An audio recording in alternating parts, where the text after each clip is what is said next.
आज सकाल सकाल मो स्वामी आनी धरे देले पणस। चल आज बनैबा पणस तरकारी। ताको छोट छोट करी काटी गोटे प्रेसर कुकर नहीं लुण हल्दी देदबा दे तापरे ताकू कटा होता पणस को ता देहर पकई देकी 10 मिनिट ताको सिझाई छाड़ीदबा। से प्रेसर कुकर रे आउ टिके सोरिष तेल देदबा। सोरिष तेल दे देकी ता देहर सिझाई रखिथिबा पणस को दे आउ आलू दे भाजीदबा। से भाजीला परे ता देहर आमे गोटा गरम मसला पकेबा। गोटा गरम मसला भितर तेजपत्र दालचीनी गुजराती गोलमरीच सुखला लंका आउ जीरा जीरा दे ताको टिके भाजीदबा। गोटा मसला भाजीला परे 10 रु 12 पाखुड़ा रसुण छड़े रखते ता पकेबा। तापर अदा छेचा को भल से टिके भाजीबा 2 रु 3 मिनिट भाजीबा।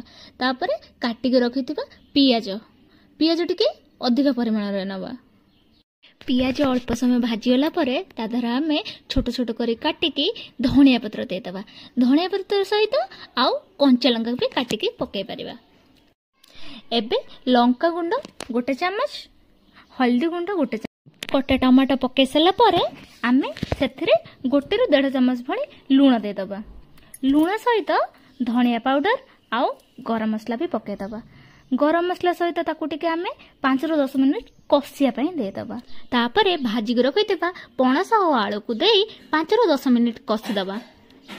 कसी सारला परे 1 रु 2 ग्लास पानी दे ताको फुटे पई छाड़ी दबा। तापरे रेडी हे जबा मन सुपर टेस्टी पणस तरकारी।